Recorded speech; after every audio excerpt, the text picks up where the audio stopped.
Welcome to the Whole Enchilada, a community of high achievers that fight the status quo, rebel against mediocrity, and make life happen. Let's go. Hey, Enchilada Nation. I am so excited to be back with you today on the Whole Enchilada podcast. We have an incredible guest on the show today, a good friend of mine that I got introduced to. It's been what, 6-7 months ago before that we connected? Probably, maybe longer. Maybe a little bit longer. If you are in the real estate game, you've probably seen or heard Justin somewhere. Justin Stoddart is the founder and owner of Think Bigger Coaching, host of the Think Big Real Estate Show, and best-selling author of The Upstream Model, which I've got my copy of the book right here on my desk. And I'm really excited about having a deeper conversation with you. In addition to that, I can't fail to mention that you've got a beautiful wife and 6 kids at home. Yeah, that's my favorite part. And if we're lucky, they won't interrupt us today. I love them to death.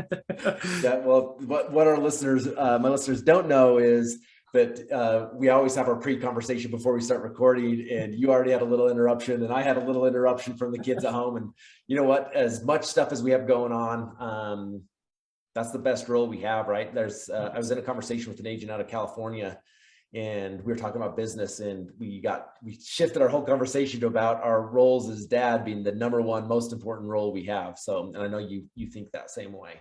Yeah, 100%. So what else should our listeners know about you before we jump into the meat of our conversation? And I think you did a really good job. I appreciate the intro. I think one thing that I've discovered, Marcus, is that the road to success is well marked, right? You can find coaches, consultants, mentors, guys that will teach you how to be successful in business. The thing that I encourage people to do to understand that I believe that there's a difference between success and significance. And I think that it might be semantics to some people, but I believe that success is really can be seen kind of outward in what you personally accomplish, whereas significance is more what you help other people accomplish. And so for me, Think Bigger, right, which is kind of the brand and the mantra that I carry, to me means to help other people to live, give, and serve abundantly. If I can do that, then my life's been a success. And that's really at the core of who I am, is helping people to think bigger, knowing that that's what that means, is to think bigger than just success, but to really give them a path to significance. I love that. And I from the first time we met, the idea of calling your show the Think Bigger Real Estate Show, I think that term is floating around our industry more and more. And I think a lot of people confuse what think bigger really means. They think bigger means double your sales goal, double your income goal. They think that's what it means to think bigger. And I love your approach to it, where if you increase your thinking, your ability to think and think differently, your ability to have an impact on other people change.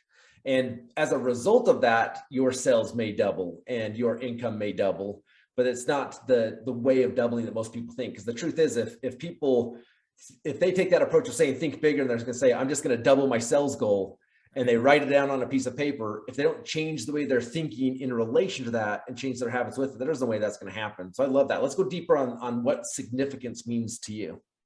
For me, it's having not just good income, because typically success is defined as a certain amount of income, net worth. And I think income can be replaced. Time cannot. And I think this is why I was excited to be on this show, right? Is because the Whole Enchilada, for you, that's like, you're the kind of guy that builds this kind of life, and you teach and inspire other people to live this kind of life as well. And so for me, it is about creating success and significance, which is great income, no doubt, right? I don't want to be a pauper, and I don't think anybody should be, but also to have time to enjoy that great income, right? There's too many people that get to the end of their real estate career and or any other business, and they look back and their kids are raised, and they put them through a nice college, but there's no relationship there. And I think that's a sad story, right? And I'm not encouraging anybody that's on this call, if you're in that spot, it's not too late for you to go build those relationships. But if you can start wherever you're at right now and not waste any more time only pursuing success at the expense of significance, I think you'll find your life to be a lot happier and a lot more fulfilling.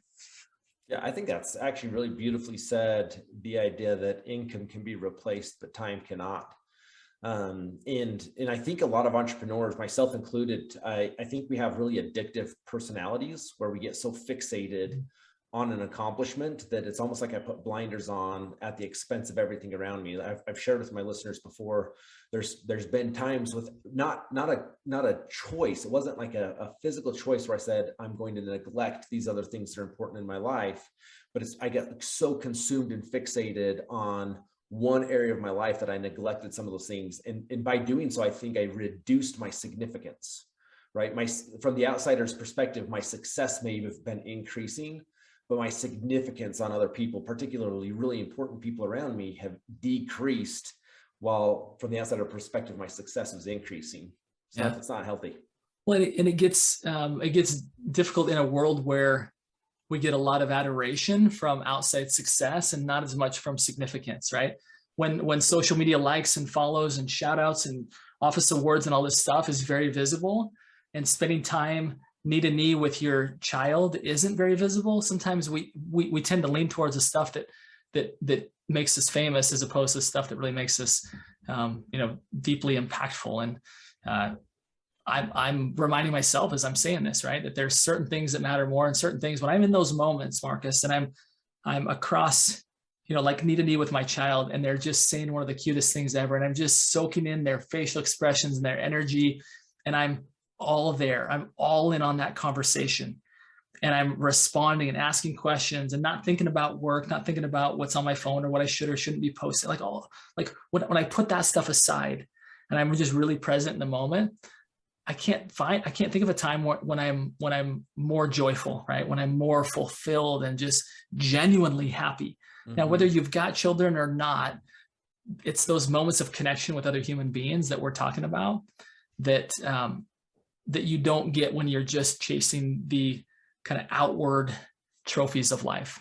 Yeah, I think it's really interesting to see if you look overall at people's careers. Historically, they talk about your 20s are you're kind of figuring out your path, you're learning some skill sets, and then in your 30s it starts coming together for you and success kind of jumps to a new level. 40s, you really start cranking it and really hitting it out of the park. And if you think about that from a business standpoint, that all makes sense. But if you overlap that with some of our other life responsibilities, like you think about both of us have young kids, 30s and 40s, those are the years my kids are home, right? When I get to late 40s and 50s, my kids are now leaving home. Yet did I trade those most important years of my career of really pushing things forward for some of those tender experiences that what life is really about? It's an interesting thought. It is, isn't it? I love that. It's kind of like it seems like a bit of a sacrifice, but it's probably a test to see where our priorities are at, Yeah. And part of what I teach isn't that you need to necessarily make a choice. I believe that there are ways that you can have both. You can have success and significance. I believe that some of the models that we've been taught and subscribed to don't necessarily promote that. And that's kind of part of what I've centered my career around is how to give people models for both, to have success and significance. So I don't know that it has to be a choice. Yeah, I love that you went there, because that's exactly where my mind's going, right? Is the way we've been talking about this. It's which one do you give a higher priority to? And in true fashion with the whole enchilada, I think it is a choice, but not a choice between.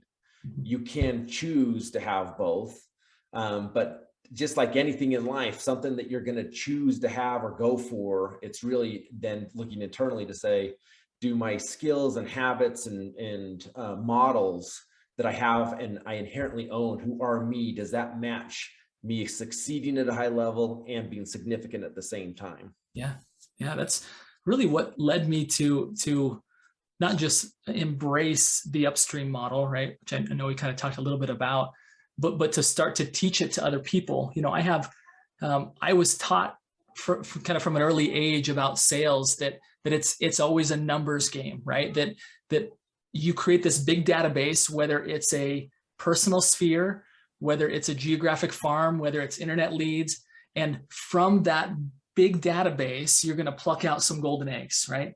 The Millionaire Real Estate Agent teaches that 10% of your sphere of influence database will turn into a deal. So if you have 100 people in a database, you can count on about 10 people coming out of that, right? And if you want to grow by 10, you got to add another 100 people, right? So that's 200 people to get to 20 deals.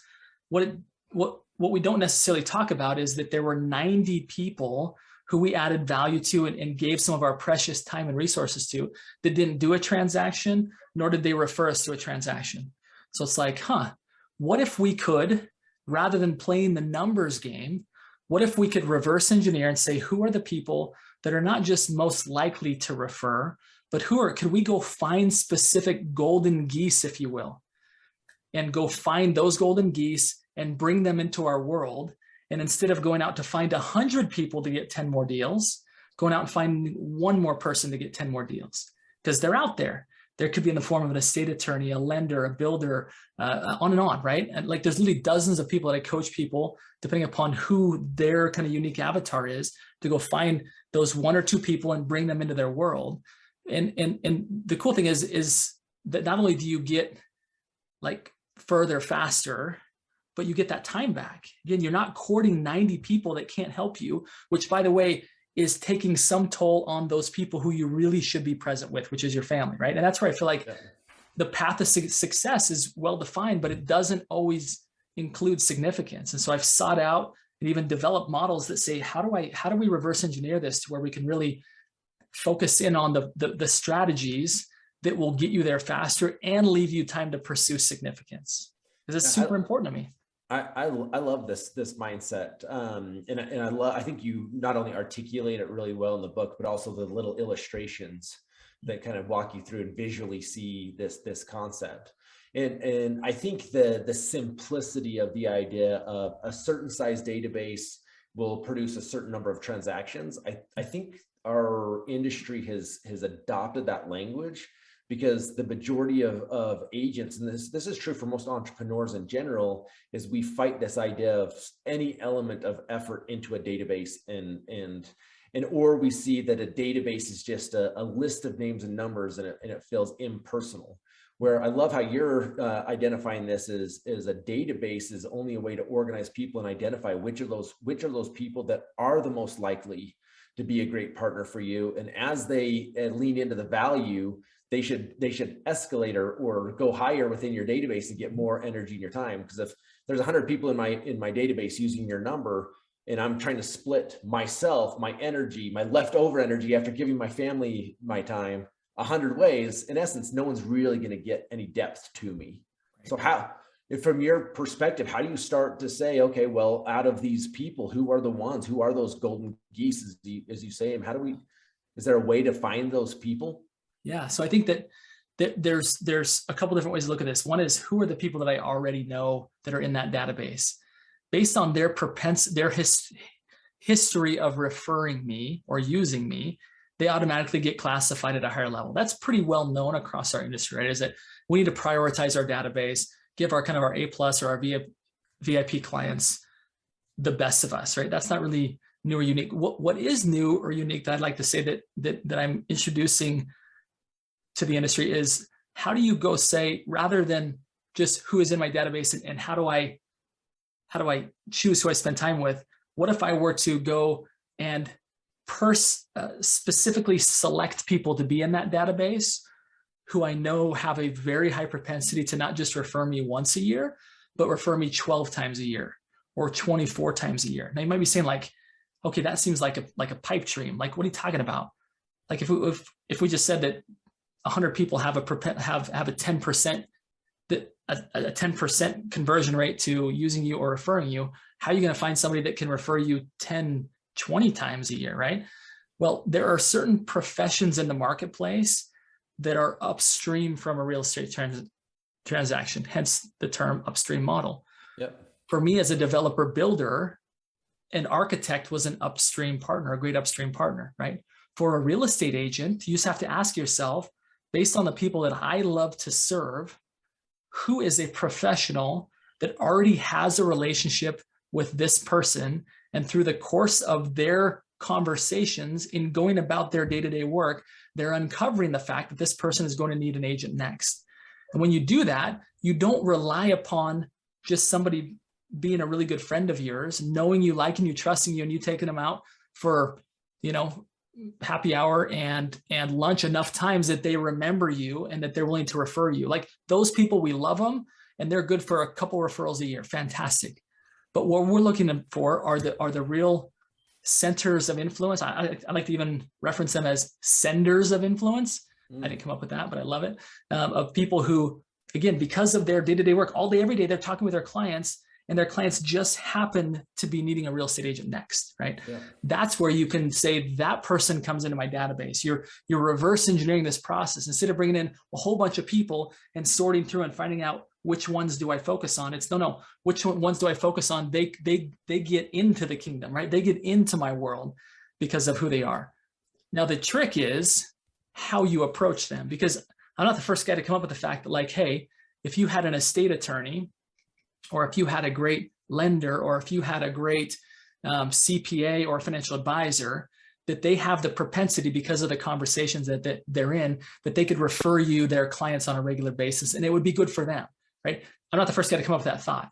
But the thing that I've realized is that it's how you approach them. Most people approach those professionals with their hand out, even though it doesn't seem like they are. I've interviewed these professionals and they tell me, I have the ability to refer 18 to 24 pieces of business a year, and I don't refer any of it to a real estate agent. And I've uncovered why not, right? And that's what I go into in depth in my book and in my coaching programs, is exactly how you need to position yourself differently. And by the way, it's not by saying, oh, by the way, I'm never too busy for your referrals. That works with people that already love you, that know you, that you're just trying to stay top of mind. It works wonderful. What it doesn't work well with is a business to whom you're trying to add value to, not just to them, but to their clients, so that they bring you up in conversation all the time. It's a B2C marketing message to the consumer, saying, oh, by the way, it's a B2B. And the B2B you have to come in genuinely interested in bringing value to their business. And you have to position yourself, everything from how you first encounter them, get introduced to them, or brought into their world, has to be different than I'm a real estate agent that helps people buy, sell, and invest in real estate, because those are a dime a dozen, right? Yeah. Whereas somebody that can come in and really help their business, it's just a different approach, and it works if you do it correctly. Yeah, I really love that. I mean, I'm a big proponent of leading with value, right? In our world, we talk a lot about a win-win, and in my mind, yes, I want a win-win, but I want you to win a little bit more than me, right? And it cracks me up how many people on a piece of paper, they read it and say it makes sense, but they can't see the examples in their own world where they're ignoring it. So for example, a real estate agent will come to me and complain about, oh man, I hate when these home warranty companies come in and just knock on my door unannounced, hand me a bite-sized Kit Kat and ask for my business.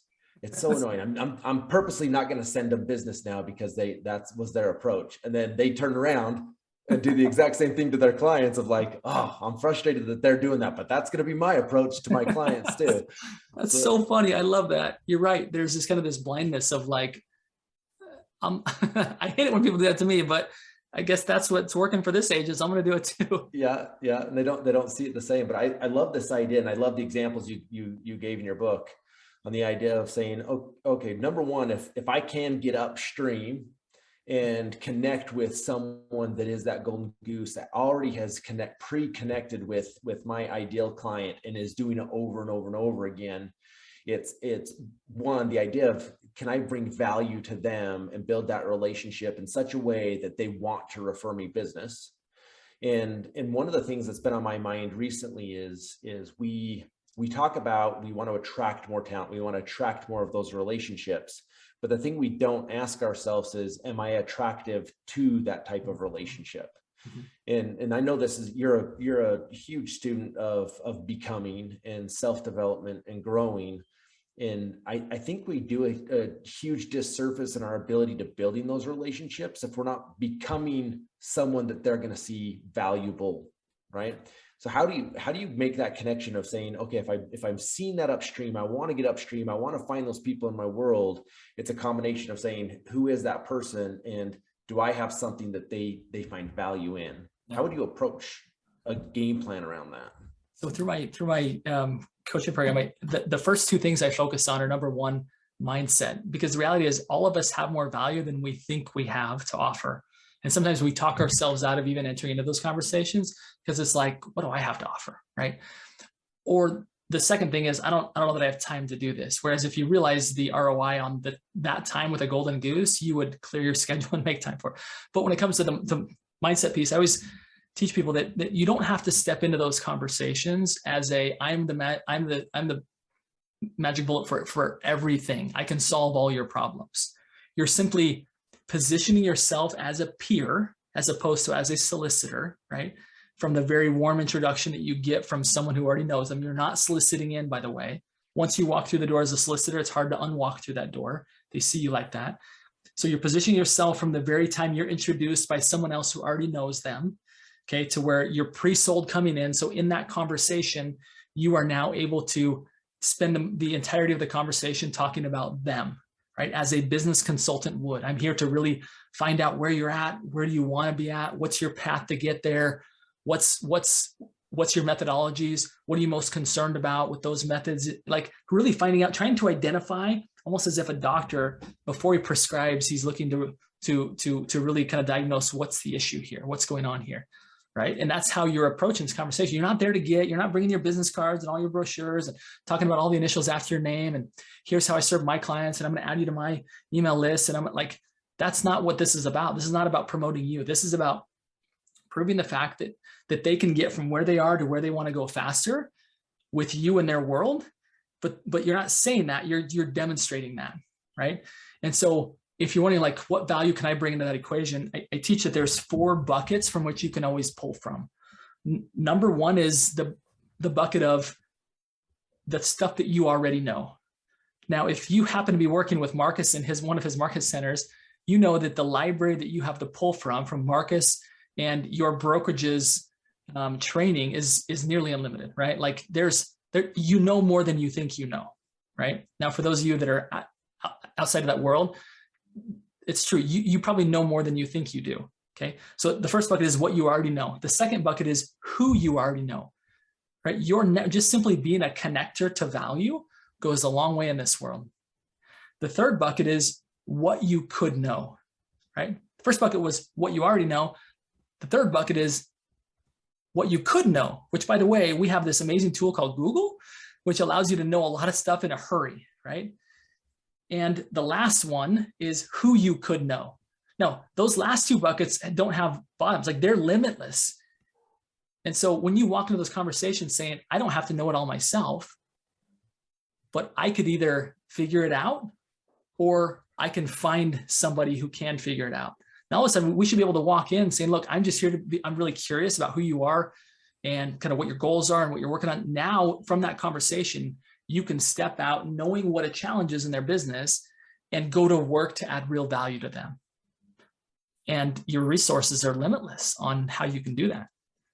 Man, I love the identifying those 4 buckets. I think that's really brilliant. Like, it reminds me of an experience I had several years ago where I met with my coach, and we came around to putting together my game plan for the year, my goals for the year. And historically, I'd show up and kind of have an idea of what my goals were or whatever. And this year I was really proud of myself.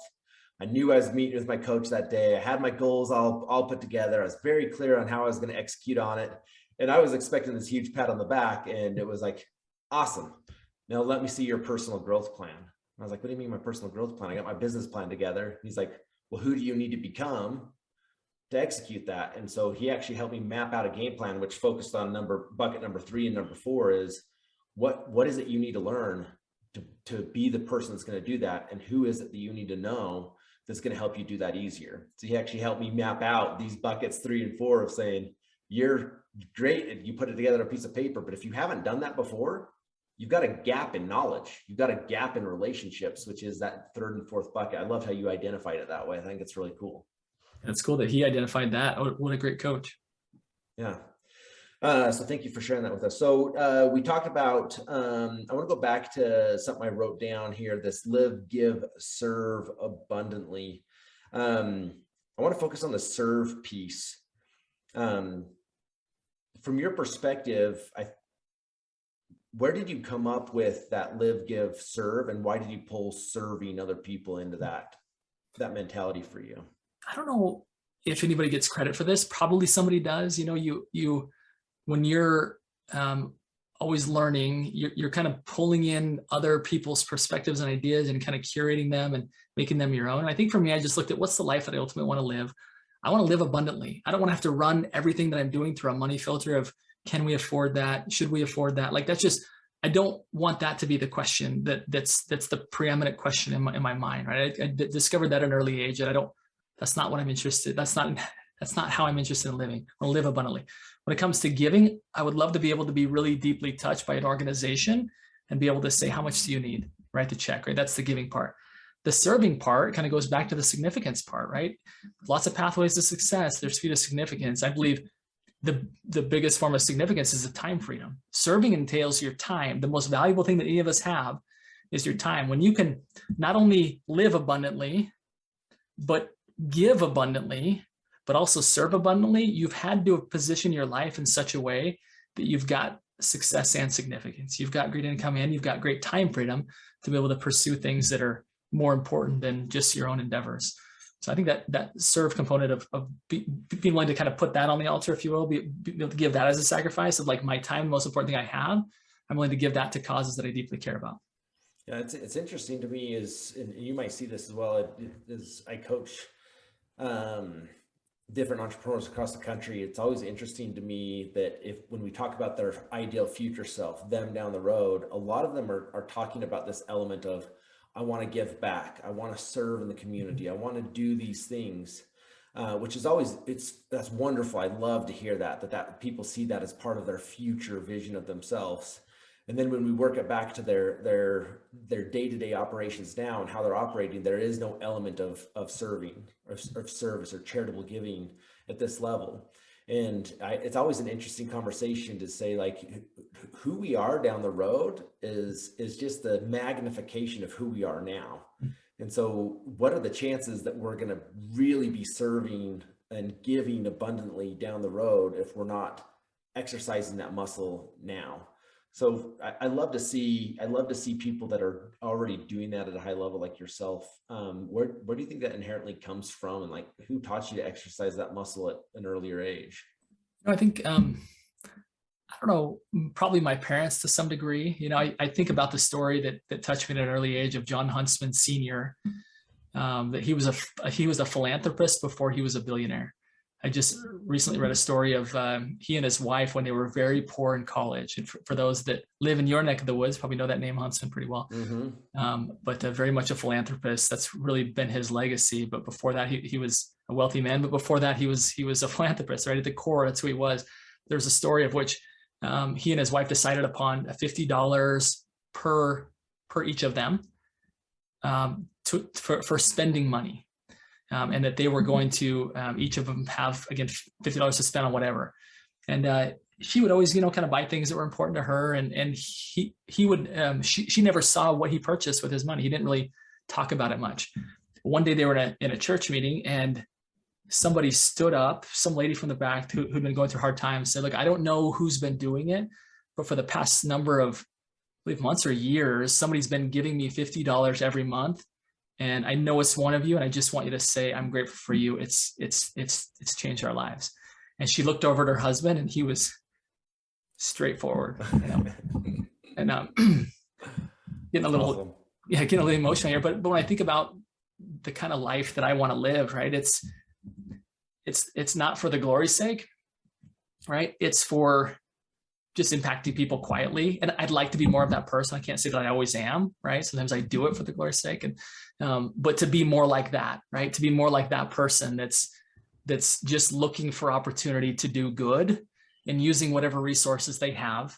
And, hopefully there's plenty of them to do that, right? That's kind of where the success comes in, is to be able to create the space like Huntsman Sr. did, to be able to give freely and give openly, not just when he was poor, but also when he was very wealthy. He just continued that pattern throughout his life. So to your point, I think being a philanthropist starts long before you hit success. It's something internally. It's a state of the soul, Yeah, I love that. my brain's just really working through right now. This is one of the reasons I really love this platform is I get great feedback from my listeners of what they're picking up from it, but I think the person that's growing the most through these conversations is me, which is wonderful. But I love hearing your stories on this and the way you've been using the word abundance. And as I kind of been thinking through this, abundance would suggest some element of excess, right? Abundance would say I've got what I need, and abundance is in excess. And I think if we all examined our life, there may be an area where we're not in abundance or in excess, but I think all of us have abundance somewhere, right? In something. And I think that excess piece could fill a gap for someone else. And I think that's a great way to look at this opportunity to serve, is even if you don't have money in abundance, then maybe you don't have the excess money to be giving away, but maybe you have an abundance of energy and time or compassion that could fill a gap for someone that's where they're lacking. And it's maybe an area they don't have abundance. But it was just a thought in my mind of like, we're talking about living abundantly. What does that really mean? And that's the thought that popped into my mind. I love it. Right now, obviously we're recording this at a time where there's some really troubling things going on in Europe, right? And while we maybe can't go there, and nor would it necessarily be wise there to go and try and like fight those battles, maybe you're a person of faith, or maybe you're not, whoever you are that's listening to this, right? Is that even I think just praying for people, or if you're not religious, have your thoughts towards people who are less fortunate than you are, I think can be the start of that, right? To actually devote some of your time and mental and spiritual effort towards that tends to have a similar impact as even giving money. It's you're sacrificing something which causes you to become, kind of going back to what you'd said earlier, this journey of becoming something more. I think that's the essence of why we're here, right? Is that we become something more than when we got here, not just in the fact that our bodies grew up, but that our souls grew up to be more kind, more compassionate, so I think at the most simplistic level, we can all at least do that, right? Is have compassion and a heart and potentially prayers for those that are going through difficult times. Yeah. I love that. I know we kind of shifted courses in our conversation there, but I just really love that portion of our conversation. So let's quickly shift back to your business and what you're offering, because there's really, and this has been since the first time you and I connected. It's like, here's a guy that is looking outward. Like he's saying, who can I help? Who can I impact? And I love that you have the platforms to do that. So what is on your vision? What's on your plate right now that is available to our listeners, and where can they come find you? I appreciate it, man. What I realized is maybe kind of, I alluded to at the beginning of the show, that I believe that there were a couple things that were bent in our industry, if not broken to some degree, right? Mm-hmm. One is this pursuit of a bigger and bigger and bigger database, that there's an opportunity cost to that, right? The other thing that I feel strongly about is I've been in the industry and close to the industry, is that I feel very strongly in having coaches. I am who I am today because I've made the investment in coaches. I've made the investment in people who I could purchase their knowledge. If time is the most important thing that I have, I'd be willing to impart some of my money now in order to learn what took them a decade to learn, and do that over the course of a few months. That's a great return for me, because sure, I could figure it out on my own, but if I can purchase what took you a decade to figure out, I'm in. I'll pay for that. However, I saw that there was a disconnect, that some people were reluctant to coaching, or they weren't getting the most value out of coaching, because they would sit across the screen like as we're doing now, and there'd be a great transfer of knowledge. But at the end of that conversation, the agent would walk away with a list of things to do, and they didn't have the leverage to be able to actually get it done, right? They were already strapped for time.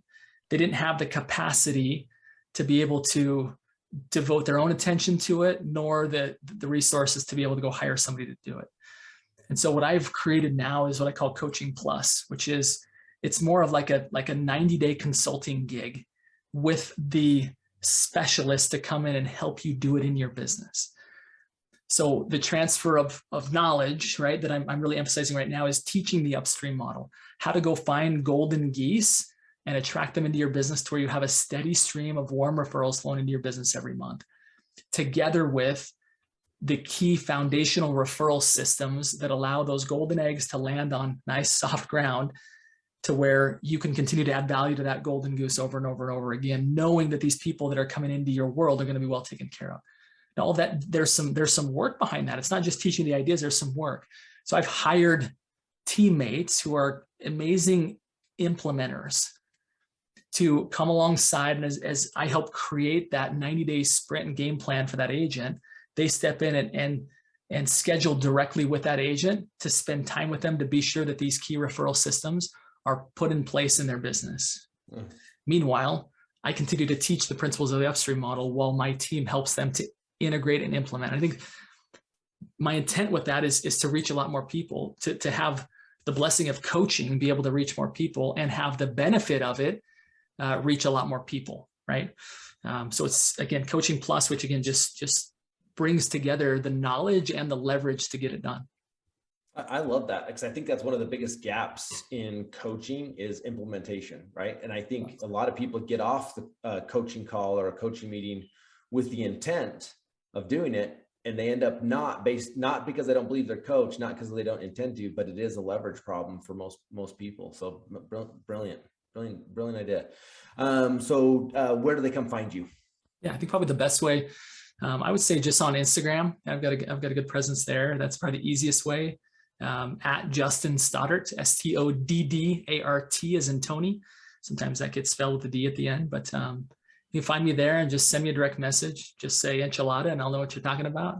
Yeah. I'll either know you love Mexican food or that you're one of Mark's listeners. But yeah, we can start the conversation there, and I can point to some resources that I have for free that will really kind of help you get started. And kind of a Facebook group called Successful Real Estate Agents on Facebook, that if you find me on Facebook, you can also get into that. If Facebook's more your jam, come apply to get inside of the Successful Real Estate Agents Facebook group. And in there, I teach for free the principles on the upstream model as a precursor to those that say, man, I really would love the help too. This model makes sense. This is what I want to do. Then, we start the conversation there so that I can kind of evaluate, and you can evaluate if this is the right fit for us to be in business together. Awesome. I love that. Well, man, I sure appreciate you spending some time with me today. I know you're busy, and we're kicking into a weekend right now for you to spend some time with your family. So just like every other time we've been able to talk, I just really, really look up to you. I honor who you are. I feel like we're brothers in purpose, and the fact that we're looking to live, give, serve abundantly. So thank you again for spending some time. Any last thoughts or words for our listeners? Yeah, just it's really fun to be able to I mean, just to your point, to be able to be so authentically me on a platform that you've built. This whole enchilada to me is just such a powerful place for anybody that's listening to this. Stay tuned, and this is the kind of guy you want to follow, not just in business but in life. So thanks for paving the way for so many people to really realize that it's not just success, it is more than that. And yeah, you're a good man. I appreciate it. Thank you for the privilege of being here. Awesome, my friend. Look forward to connecting soon. All right, listeners, thank you for being on. Don't forget, go live life on your terms.